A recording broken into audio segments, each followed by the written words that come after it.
This is the House of Hockey podcast on the Hockey Podcast Network. Hockey is more than a game, it's a lifestyle. It's you, the diehard supportive fans, your favorite players who are on the team you cheer for and the organization who supports them.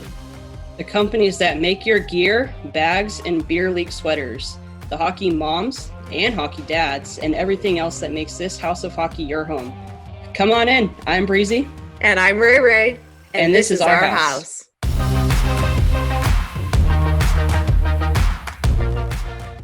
Welcome to the House of Hockey podcast. I'm your girl, Rae Rae. And I'm Breezy.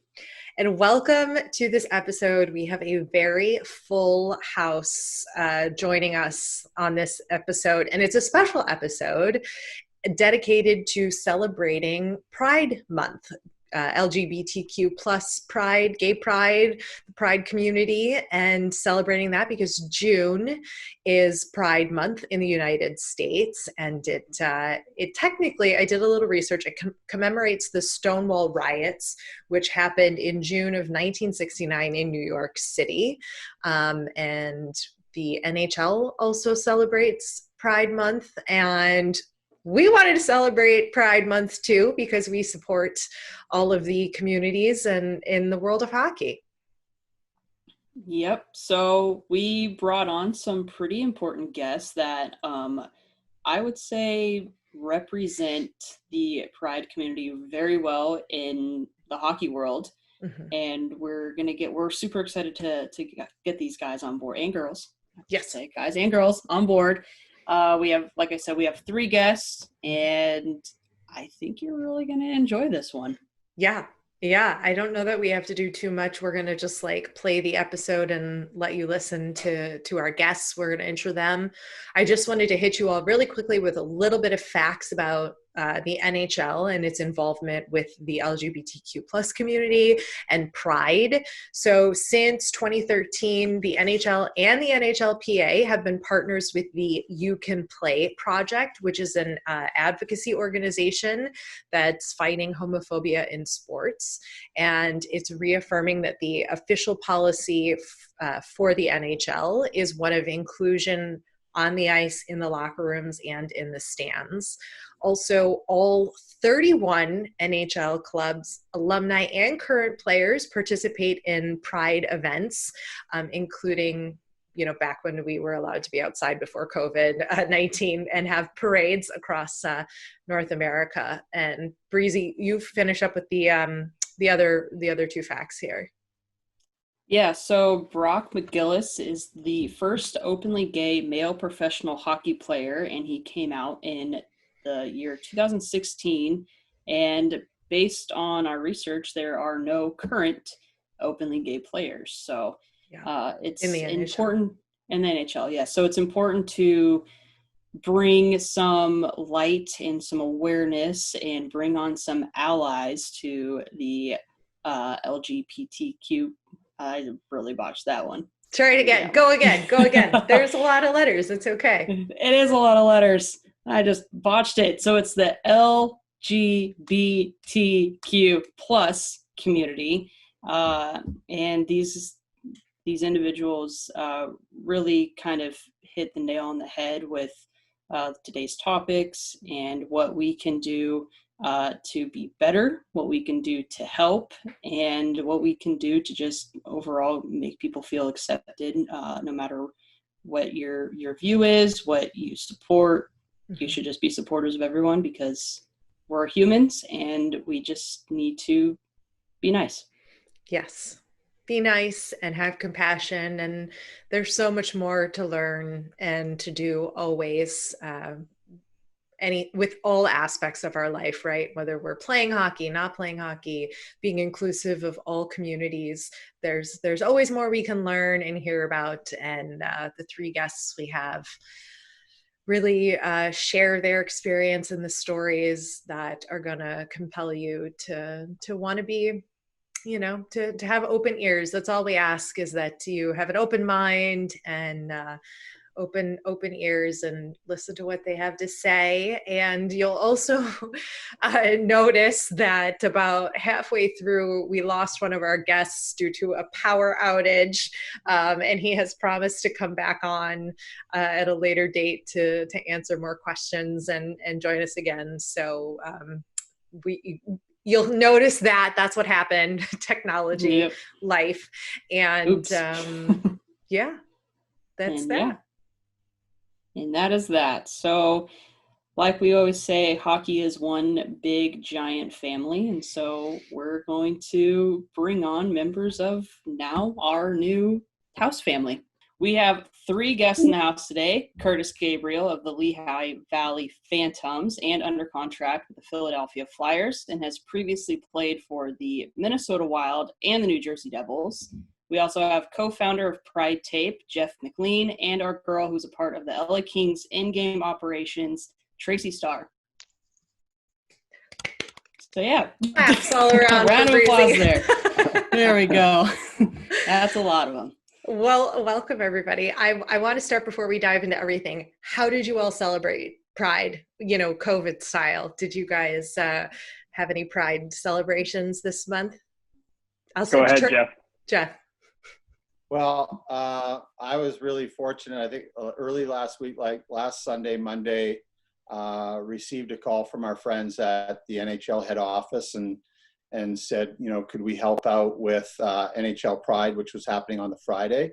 So kicked it into high gear and reached out around the world to a handful of people that have supported Pride Tape from the beginning and did little mini stories and social posts with them throughout the week. So it was pretty busy and active for me, cobbling together those stories, but incredibly rewarding. Getting to talk to some people that have been engaging with Pride Tape since the beginning, but we haven't had the chance to meet in person or speak, even like I have with Trasi and Kurtis. So it was a nice week. It was busy, but really nice. Yeah, I'll echo the same thing. I felt a little busy with it. Had a lot of messages coming in after the article Sportsnet did on me, and they did a great article with Jeff and Dean as well. So I had that to talk to a bunch of people. I talked to Elizabeth Johnson at the NHL, and she asked me to celebrate the Pride and make a little video. So I did that, posted that on my Instagram.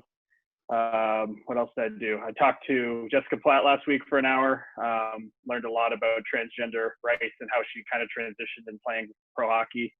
So it's basically just kind of status quo. I think same with Jeff. We're always busy. We're always trying to message people. We're always trying to do stuff. So yeah, we're trying to be as visible as possible, but at the same time, it's just kind of normal for us, I feel like.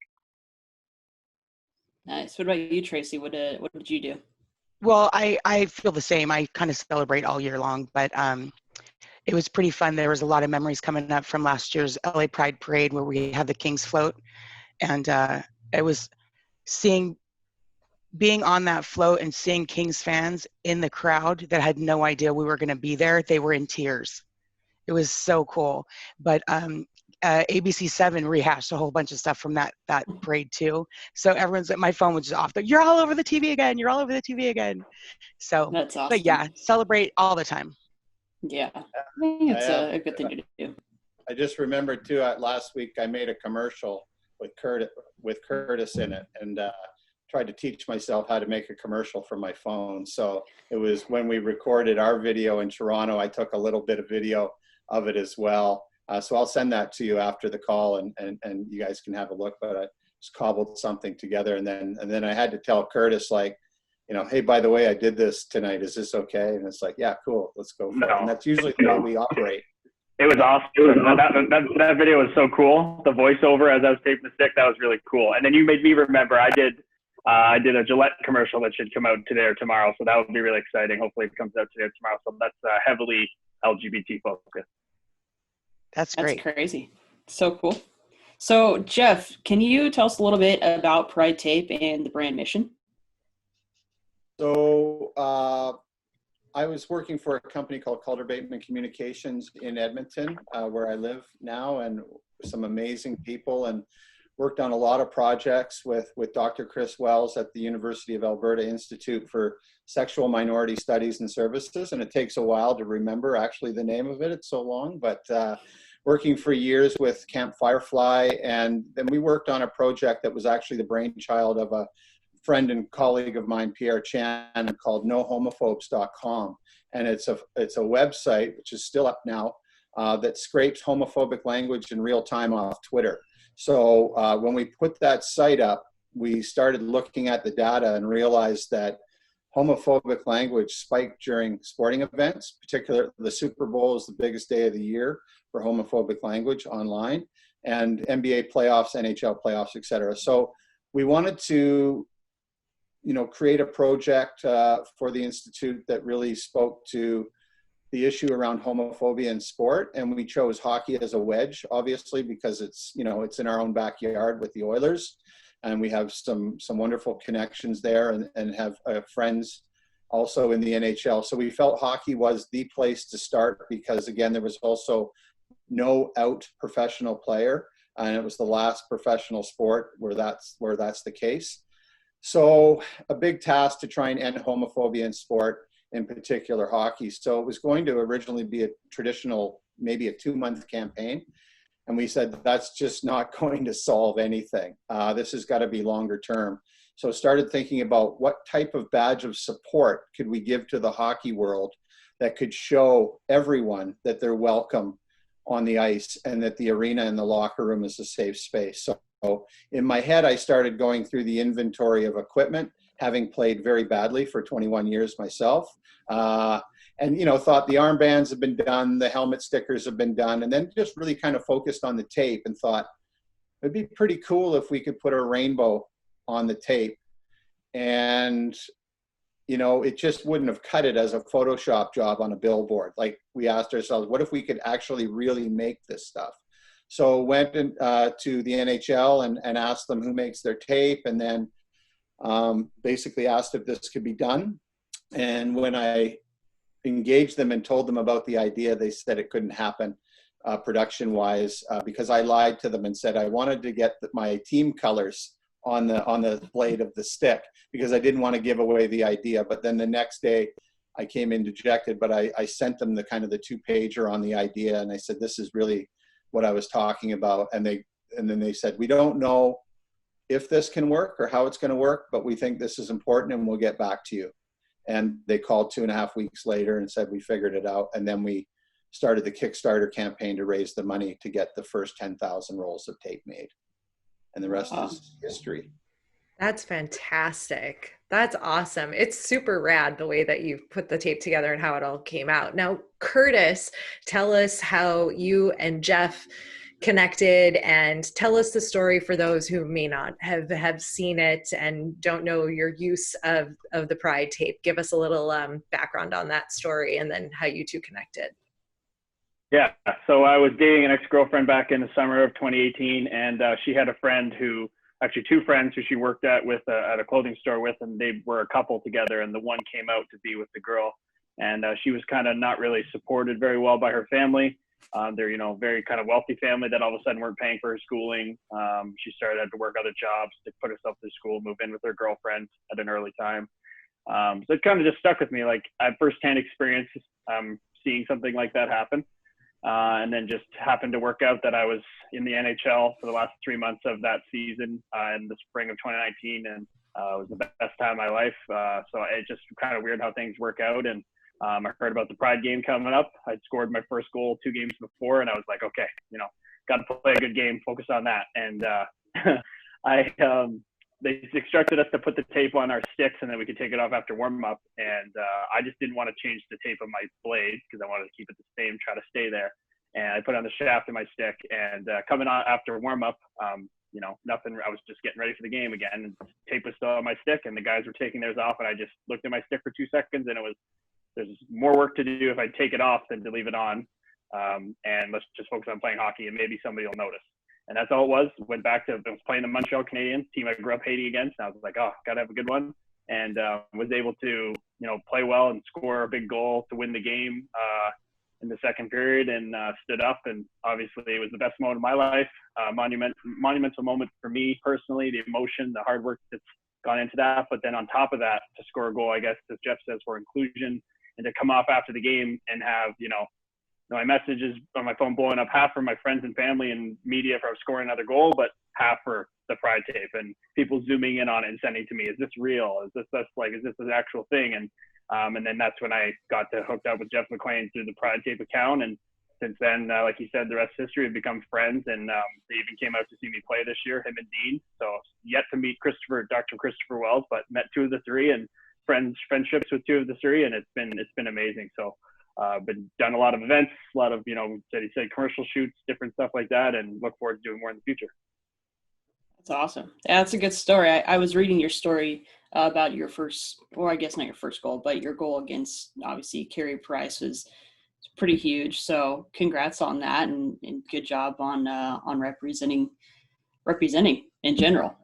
So you're pretty much considered the gold standard in allies for the community. So your commitment to using pride tape on your stick for the rest of your hockey career, that's something that you're planning on obviously doing, right? Mm-hmm. Yeah. And then there's also, Braden Holtby is also considered one of the biggest allies in the NHL as well. So the word ally, a lot of people don't know what that means. How would you describe it? And I'd like to hear from everybody as well. Like, what would you consider an ally? What does it mean? How can others get involved? Yeah, if I'm going to jump in here, I would say an ally is something that I never started calling myself. That was, kind of put on me by Jeff and the people already in the community. I don't think you just self-describe as that. You have to kind of be given that title. And now that I have been, I'm running with being an ally, and it can be, personalized, but it's like anything. It can be up to you how much you want to do. But I think you can be an ally and be a quiet ally. You can stick up for it in your own private life. You have people that are more introverted. You have me. I'm a super outgoing, extroverted person. I'm going to do it the way I want to do it. And that's the way I've been doing it. So Braden Holtby's obviously has a massive platform, and he's using it. I think it's incredible, even with Black Lives Matter. So to have guys in his echelon and guys down here like me trying to make this work, it matters all the difference. So to be an ally, I think you have to be kind of given that, but in your own mind, you can be an ally. Just because I'm a hockey player that did this and I got christened an ally doesn't mean that you can't be an ally. You're 10 years old and ask your dad to buy some pride tape for you and educate yourself on why I'm using it. It's funny that you mentioned that. I was going to say, Tracy, that's kind of your story, right? Yeah, like I've been an ally my whole life. When my late husband and I got married, we had 7 gay couples on our ship, on our yacht. I'm like, we should have flown a rainbow flag instead of the pirate flag. But anyway, but my level of action amplified dramatically because of pride tape. And the reason that is because my son Drake, he just was like, this is the coolest stuff I've ever had in my hands, And I think he was about 7 or 8 years old at the time. And I said, what do you want to do with your jersey? Because it's pride. What jersey do you want to wear? He's like, I want to wear the Dwight King one, but I want to put my pride tape on the numbers. So he totally decorated his own jersey. And when you see that, you just kind of go, wow, I'm learning from a 10-year-old. You know what I mean? And so he doesn't know the full concept of the whole thing, but he knows that love is love. And that's the way I'm raising him, That's all there is to it. Yep. Absolutely. And Jeff, for you, what would you say is a definition of an ally in this community? Well, I think it's a compassionate individual that cares about everyone and cares about people that, to Kurtis's point, maybe don't feel they have a voice or in a situation where they can't speak out, and we need to speak out for them. When we started the tape, and I'm loving the stories I'm hearing here today, because when we sat down, we asked ourselves with any program or initiative, what does success look like? And for us, we had no clue. We had no frame of reference. We had not created a product before. We usually worked on campaigns that had metrics that you could chart. But we just said to ourselves, if we could actually make this tape and one person could put it on their stick and showcase it, and one other person can see it and are made welcome or feel welcome in the space of hockey or sports, we would have been completely happy. And then less than a month later, there's a stick in the Hockey Hall of Fame after the Oilers, put it on the ice for their skills competition. So we would just be blown away every single day. Because the Oilers were the first team, right, to use the Pride tape? So Pride tape was not created yet. We had a prototype of 6 different colors of tape. So that was during the Kickstarter campaign.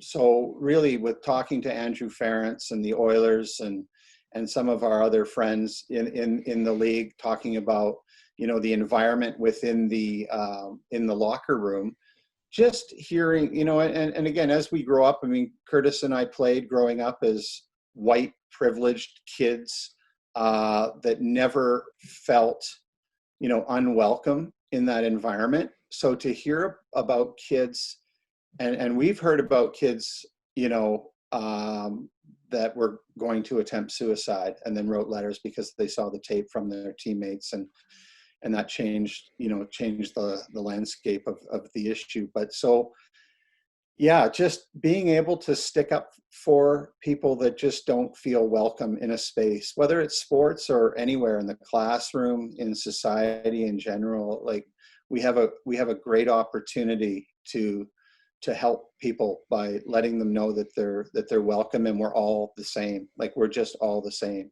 And so we had no idea what was going to happen or if anybody would adopt it. And so we always say that we went out looking for partners and teammates and found friends.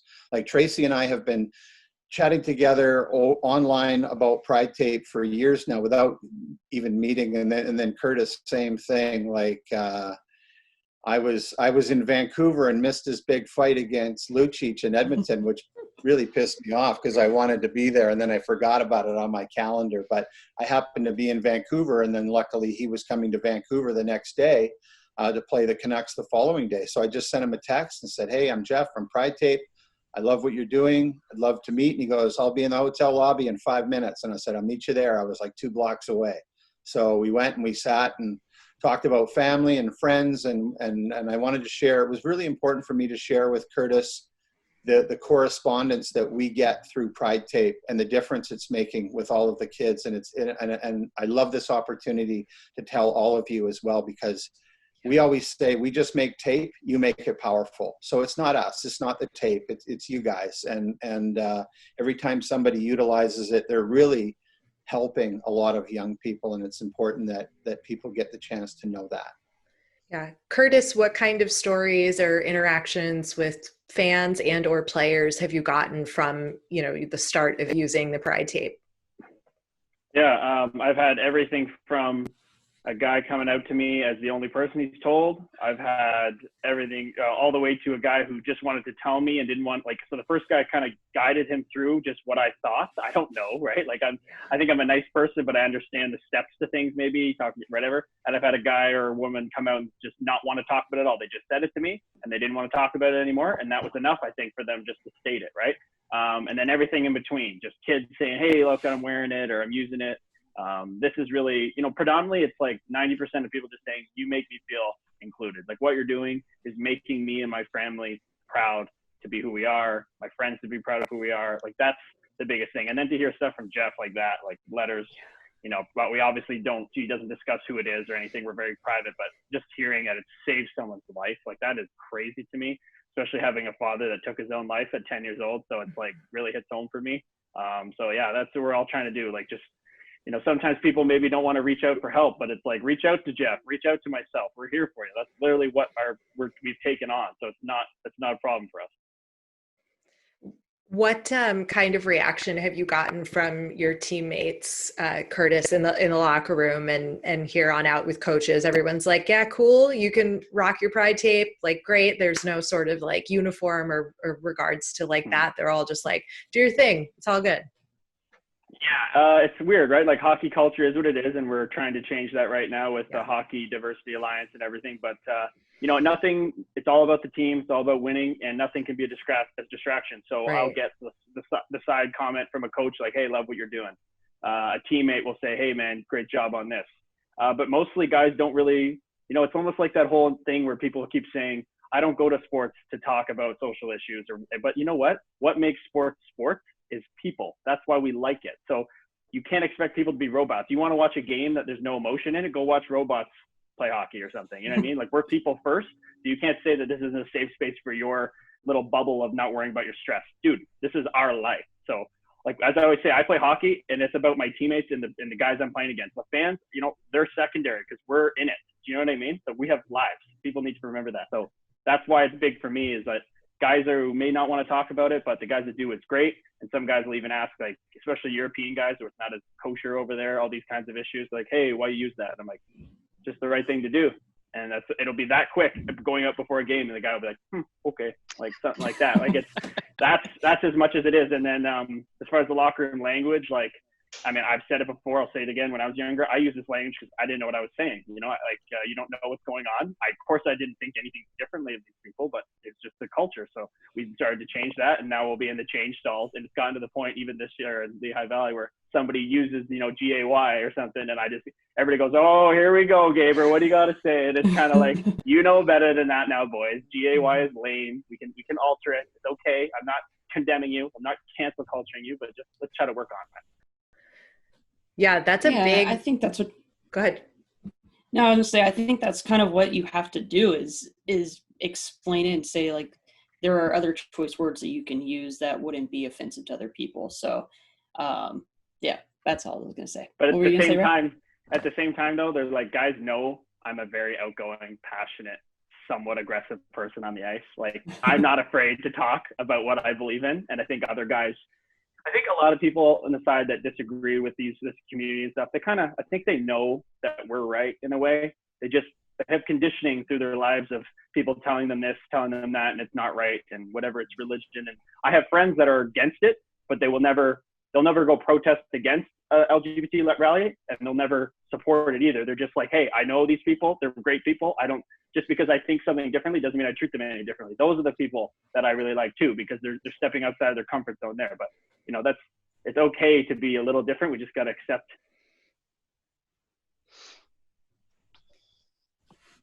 Oop, you're frozen.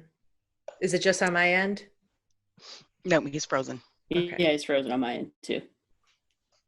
One of the things I was going to add to that is when I was heading from Edmonton to Toronto to film the video with Kurtis a year ago, I picked up a copy of the Hockey News at the airport, and there was a cover story on Jack Hughes, and it went into, like, he was going to be the #1 pick, and it really went into who he was as a person. And I think social media has changed everything, and obviously podcasts like this, and you just know so much about every player now. You know the sneakers they like to wear, the food they like to eat. But now it's changed into also, you want to know what they believe in and what they support. And so they are individual brands that they have this platform to utilize and help make people's lives better. It's so different now than it was before about how deep your knowledge is on all of these players. So, you know, Kurtis is one that's utilizing his platform and you know, his brand, his social media presence for good, and hopefully you know, that continues to happen with everybody that sees the positivity they can spread. So I just thought that was really interesting, how much you can now know about these players, and these kids want to know what their players believe in and what they stand for. So they're heroes, and there's an opportunity to make that connection and do the right thing. Oh yeah, it's wonderful to see someone like Kurtis doing that. And from the fan side of this conversation, Trasi, you know, you're very involved in the fan community with the LA Kings. So what do you see from both sides of the fence? Do you feel like you are like Kurtis in that way, where you can tell somebody, hey, you know, maybe don't use that word if you hear something, or also what's the experience like for people of LGBTQ plus community at hockey games? Like, do they feel included? I know that's a lot, but both sides of it. What do you see? Well, I've had the opportunity to see some really remarkable stuff. I'm part of a LA Kings group, the Diehards, and we're almost 11,000 strong. And about, I want to say 3 years ago, a semi-active member of that group who looked like Jeff came out as trans, and literally to 10,000 people put a side-by-side photo up, and there was 800 comments, and the only negative comment was somebody said, "You need boobs." And I responded back, "Pay for them or zip it." and then 2 years later, she was on the float in on the LA Kings float in her jersey that says Trans Pride on the back. And so I'm seeing so much stuff. And when I do like our Pride nights, we always have a group photo at a certain location at Staples Center, and that's our biggest group photo of the season. And so you see there's so much love out there, but talking to people that joined that particular group, before they found that group, they felt completely alone at hockey games. And so Brooklyn Boyers, she was the director of game entertainment a few years back. She was the first person in all of professional sports to put a same-sex couple on the kiss cam. It was huge. It was huge. And it was so huge that it got a little tiny article, a little snippet in People magazine. But yeah, I mean, I think that I still need to be educated. I mean, I'm nobody's perfect at this. You know what I mean? But I think the word compassion is what sums everything up. If you can have compassion for people, then that should supersede everything, you know? Yeah, exactly, for sure. For me, it was about 6 months into Pride Tape. I got incredibly depressed managing the social media, like particularly Twitter, but Instagram as well. Like I would fall into the rabbit holes of the comment section and get incredibly down about how I felt it wasn't working. And then I just had to, talk to some people, and then I had to check out of the comment section of the post for a long time. But then I started it just seemed to started turning around, and love started winning. And, I'll remember when the Tampa Bay Lightning sent out a post about someone who was, posting some really negative stuff. And they said, "We're sorry you feel that way, but if you feel that way, you're not welcome in our building."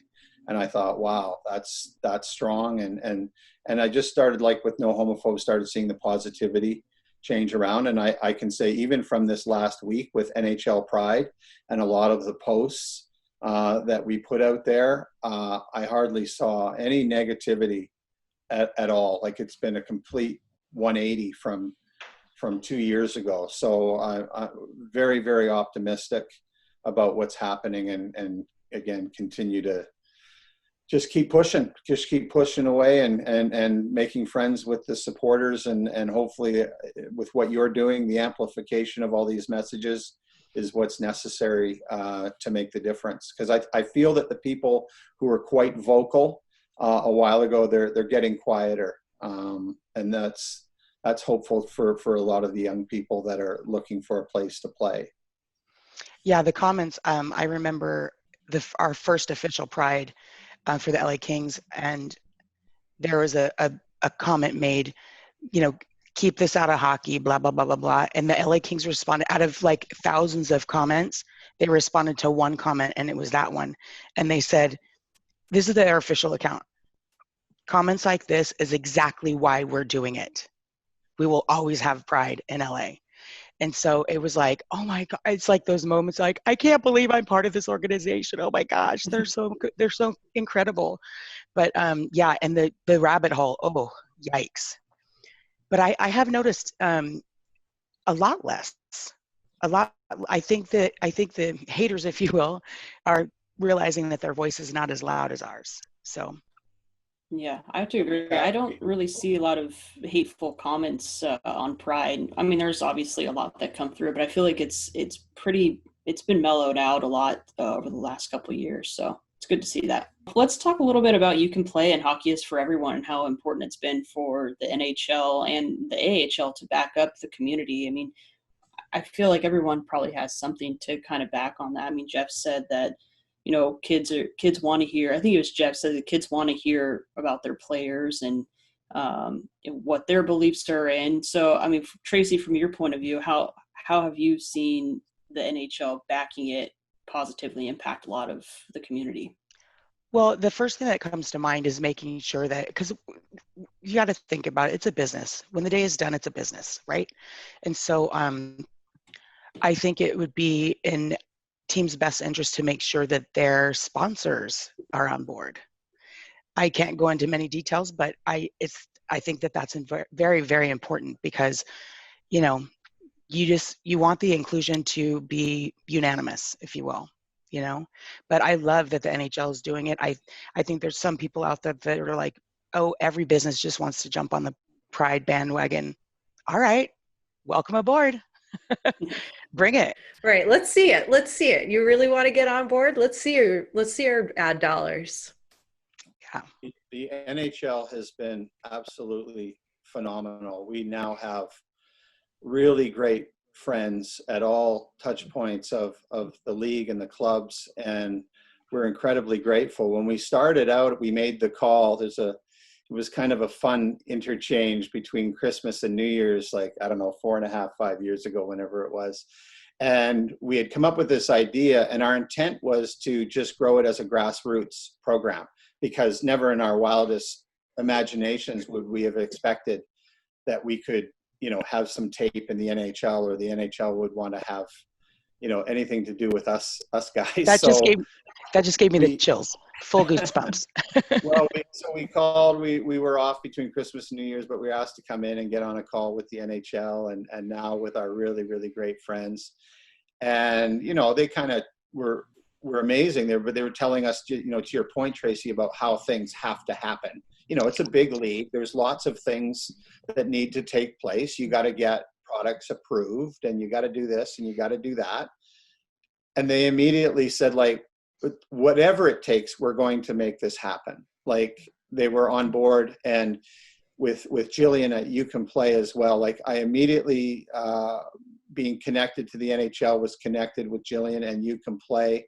At the time, I am now a Western Canadian ambassador for You Can Play, have been since the start of Pride Tape, and met some incredible people doing unbelievable things, you know, raising awareness in their communities and beyond. You know, friends like Michael Bell with the Calgary Pioneers and what he's doing, and then he gets featured in Scotiabank's Hockey 24 documentary, and it just keeps, you know, rippling out, and that's what we need, right? And like I always say, we're actually creating a children's book right now with the NHL, which is pretty cool. Awesome. And we'll let you know when we're there.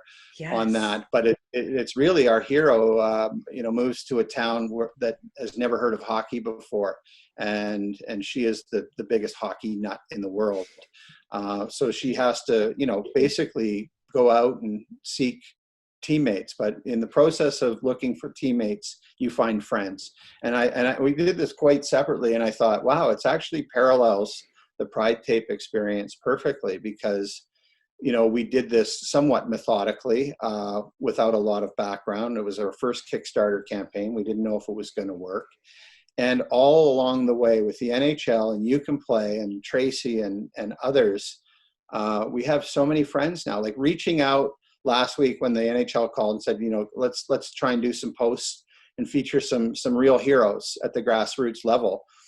I wrote 24 people, including Trasi, in like less than 2 minutes, without even having to go into the Instagram feed and find out what their handles were again.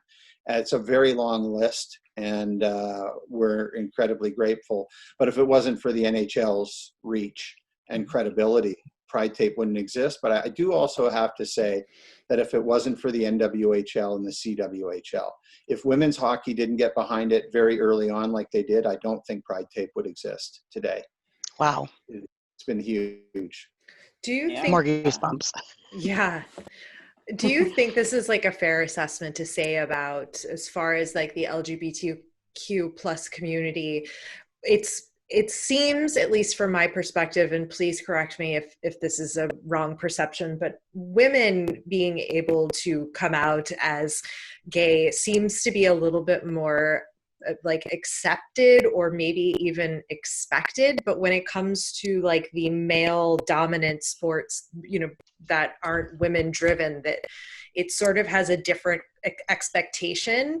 And how do we change that, or am I incorrect in sort of that perception? Well, certainly our Pride Tape partner, Chris Wells, can speak to this a lot better than I can, but just learning from him and others, like, you're dealing with generations of toxic masculinity in a locker room culture. Very hard to break overnight. Like, I can speak for myself and my parents and grandparents and now kids. Like, it's working, it's chipping away, but there's a lot of baggage there about what it means to be a tough macho hockey player. And, you know, you're not allowed to be sensitive, and you're not allowed to kind of break the stereotypical mold of what a hockey player is. But, you know, thanks to John Lee Olsen in Denmark and others, and Zach Sullivan in the UK, it's happening, and it's going to, and everybody knows that it's going to happen in the NHL or the AHL. It's just a matter of time. But even when we look at it from what's happened 5 years ago when we started to now, I would have said you're crazy that it's not going to happen that fast. So we've got a lot of room to move the needle, but I think it's, in my opinion, it's generational, and it's really baked in deep with those roots, and it's going to take a lot of strong parents and coaches and others. But I often say that it's like our kids are the greatest hope. I mean, Tracy speaks about Drake, and we've known of Drake and have admired Drake for almost 5 years now, like with his posts. And I always brag about him on Pride Tape, and it's like he is our best hope. And, you know, Andrew from the I'm gonna start crying.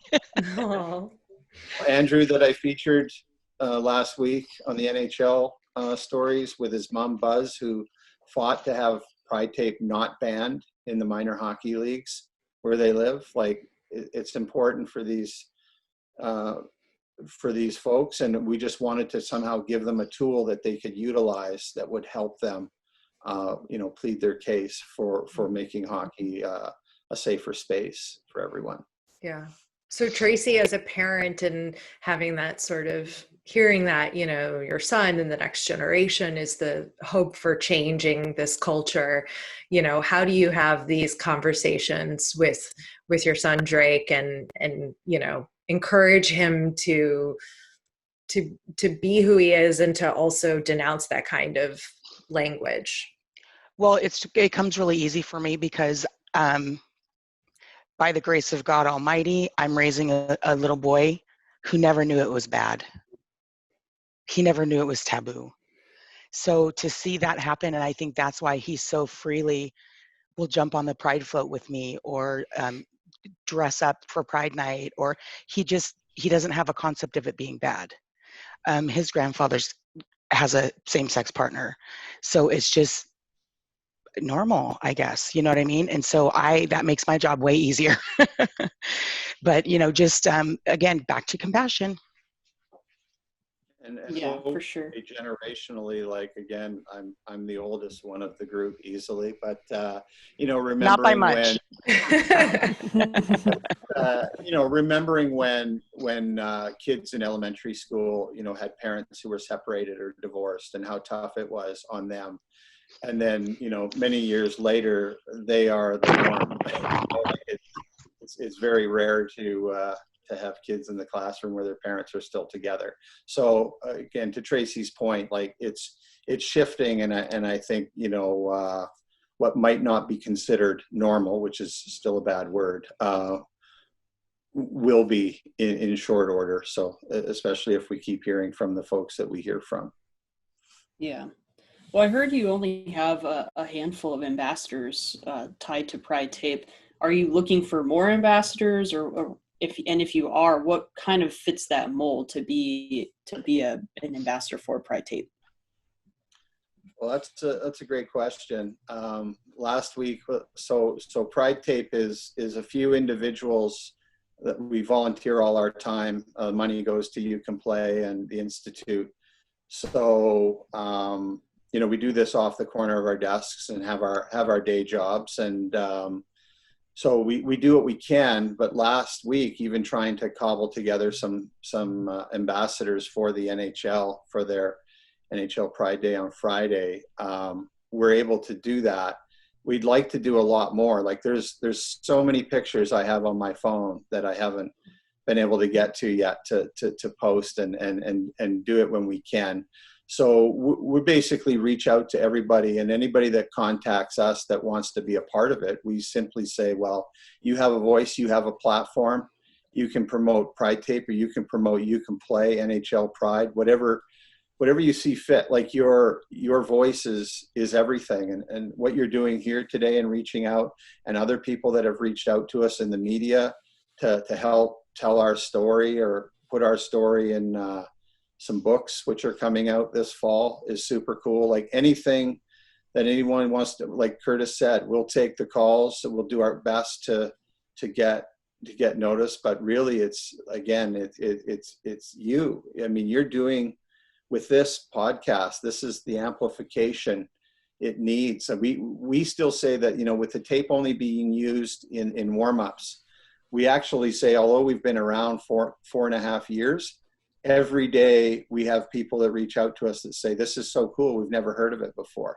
So we feel brand new almost every single day in North America and other parts of the world. So we just try and engage them and see what we can do to collectively help. But when they buy tape and they use it on their sticks, they are an ambassador. We have over 5,000 ambassadors that are speaking up for what they believe in without using words. That's what the tape does. So I would just say, reach out to me at jeff@pridetape.com, through Instagram or any of our other socials, and just ask how you can help, and we try and get to it best we can, and then also, or maybe align with some of our friends, whether it be You Can Play, the NHL, or others to help. But we always do our best to try and help amplify the messages that you're willing to share. Yeah, that's a big part of what Breezy and I have talked about when we started this podcast, and especially with everything that's been going on across the world and socially, from Black Lives Matter to celebrating Pride and bringing these messages out. We feel it's very important to have as inclusive of a podcast as we possibly can, to talk about all aspects of the hockey community, because there are many different aspects, and this is one of them. And we love the community of hockey as a whole, right? Like we love this family that it's created, and we want it to be as inclusive as possible. So what would the both of you say to encourage fans, hockey fans, people who play hockey recreationally, to be more of an ally for the LGBTQ plus community? What would you say to encourage them to not be afraid to speak up? Or if they don't want to speak up, they obviously have the option to get some Pride tape and show their support that way. But Trasi, start with you. What would you say? It's not so much what I would say. It would be what I would do, and I've done this several times. If anybody had just even the slightest inkling of fear or worry, or what if I'm not liked, I gotta hug them. I just wrap my arms around and be like, you know what? You're never going to be alone in this arena. You'll never be alone in this arena. You've got people here that love you, and you're welcome. I like that. And Jeff, what about you? I'll try and answer the question with another story. That's great. That's a great way to explain it, for sure. When Kurtis scored the goal, my buddy Dean, who ships out all the Pride tape from Vancouver, he called me and said, check out TSN. The Canadians are playing the Devils, and I think a guy who scored a goal has like the tape on his stick. So I put the TV on. I'm like, holy crap! Like this is insane. This is so great. So we had decided, like, every year as a treat to ourselves, we'll go to a different rink for a Pride game, just to see a new rink and just kind of take it in, you know, just take the celebration in and really enjoy it. We got to do it with Trasi in LA the first year, and then we, you know, went to Vancouver. So we said, and then we've done it in Calgary and Edmonton as well, but we said, you know, wherever Kurtis is playing next year, that's where we're going. And it turns out he ended up in Lehigh, and we were like, where the hell is that? So we had to look on a map. And then so we flew into Buffalo and drove down to Lehigh from there. And the funny story there on Buffalo was that we have a friend now who's McLean, who's the photographer for the Sabres and the Rochester Americans. She connects with us all the time and loves Pride Tape and promotes it. And so she said, well, if you're coming to Buffalo, you're taking my tickets. And we got to sit in the front row down at the rail on the goal line. And we're like, this is so amazing. So then we go to Lehigh, and we went to Lehigh. Before we went there, we had a couple of fans who have become friends, who sent messages every warm up of Kurtis with the tape on. And they told us that he has attracted LGBTQ fans who are new to hockey, have no idea about the game. They all come and they sit in the same section and they cheer together, but they only cheer when Kurtis has the puck on his stick. I thought, like, that is the coolest thing I've ever heard, and we got to see this. So we went and we met the fans, and we hung out, we handed out some Pride tape, and just had watched 2 games that weekend, and it was just amazing. And then hang out with Kurtis after the games and just talk more about how we can help each other and make more of a difference. But meeting these fans, it was unbelievable. Like, it was just, I can't describe how it's changed my life and changed the life of all the people that are connected with the tape. And I often say that all the other folks that have helped along the way, I always wish that they could be with me when these things happen, because it's pretty incredible. I mean, I got invited to a rural Alberta arena for their Pride game for a rural university. And unfortunately, they had a big event during the day, so there wasn't that many people at the game, and they wanted me to come and sell Pride tape. And I drove through the minus 20s or 30s through the white knuckle drive to the rink, and I sold 1 roll of Pride tape. But they asked me to if I would come down to the penalty box to meet the kids that put on the event and the game. And I was like, absolutely. And then they said they wanted me to give out the Player of the Game award because I was supposed to be some sort of celebrity. But then when I met the kids in the penalty box, they were in tears because of what the tape meant to them. And I was just like, I will do this all day long. I will, if I have the means to go and meet these young people at these arenas that it's making a difference for, there's nothing more, there's nothing else better I could do. So I'm very lucky, and I just hope, and so circling around to your question finally, it's like, I challenge everyone else to want to create those types of experiences for themselves, like reach out to their local communities and see what they can do to help. Because there's a lot of individuals and organizations that could use the volunteer time. So try and create, like, that was a big part of Pride Tape too, and what we talk about a lot is we want somebody else to create their own Pride Tape, whatever that is. Like, I often feel it's more about me than everybody else, because I seem to be the one that's benefiting the most from the emotions that I get from the young people. So I'm very, very grateful. Well, you're sharing that here. I think part of doing the interviews that you're doing and just even talking on our podcast and sharing the stories of how much of a difference it's making, I think, you're sharing, we're all sharing in that as well, I think. Well, it's to your credit. I mean, you're the ones that phone up and ask, and if we, come on board and talk, and happy to do so. But it's like, again, you're both making it powerful. Otherwise, it's just a roll of colored tape, you know. Well, let us know how we can get involved. You know, Breezy and I as hosts in the podcast. You know, we're always happy to do anything else we can to help promote and get the word out. And Jeff, are you going to be expanding with, you know, this version of the tape into like the other pro sports, like in baseball, they use tape on the bats and stuff, or are you looking to figure out a way to take this product and make it something else in the other leagues? Well, thanks for the question, and thanks to the NHL. They're actually the ones that put us in contact with baseball. So we've been working with minor league baseball for 2 years. 2 weeks ago, I created a moniker, which actually came from a hockey post. And I'm like, hey, this is more about baseball than hockey, which was the word hate with a piece of pride tape through it. And I'm like, hey, I just struck out hate. So anyway, I went online and nobody owned the URL for strikeouthate.com. So we now own strikeouthate.com. Wow. And we did a strikeout hate campaign with minor league baseball a couple weeks ago. And the Premier Lacrosse League, Kyle Harrison and his group who started that league, you've probably spoken to them. If you haven't, they're amazing. Kyle reached out right at the start of them creating their league and say, we wanted to do something with Pride Tape. And they had showcased it every weekend in their games.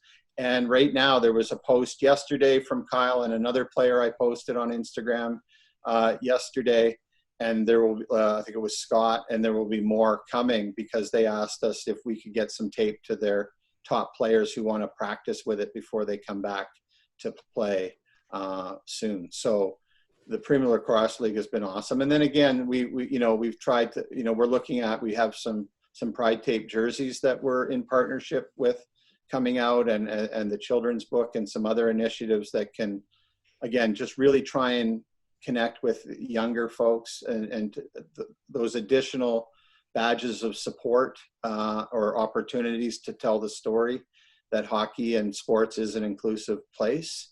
We're trying to branch out from the tape and see other ways we can help. So that's what we're into right now. Count me in on one of those jerseys. Yeah, me too. I want a jersey. I need to order some tape. I've just started learning to play hockey, Jeff, and I'm like, I gotta get this tape. I gotta put this on my stick, I've gotta this is awesome. I can definitely do that and show support in that way. I think it's something that's very easy for people to do who maybe don't have a voice or a way to do it. But yeah, it's awesome. Absolutely. It's multifunctional too. Yes, exactly. I use Pride Tape for everything. Yes, and it's funny how it's something as small as just using tape can say so much. I think that's just the most incredible part about it. So we've done activations with the Flames and the Oilers, et cetera. And I think the best moments are when you have parents come up to the table and look at it and look at your banners and see what you're about and say, like, I don't play hockey, but I want this, I need this, and I want it. And they've wrapped it around the railings of their balconies. They have, we have some older fans that have put it on their canes and their walkers. Awesome. Certainly a lot of use around bicycles. The Scottish bicycle racing team used it. The Swedish women's Olympic curling team has used it on their brooms. So it's been all over the world in one facet or another. It's sometimes hard to believe some days.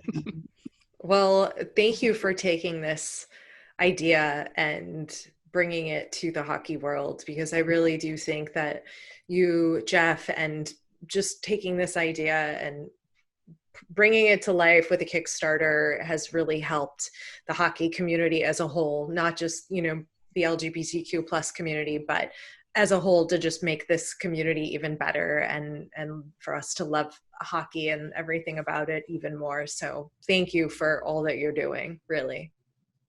I really appreciate it, but it's Trasi and Kurtis that deserve all the thanks, because again, once we made it, they took it they took it and ran with it, and Trasi has been relentless. No, Trasi, relentless.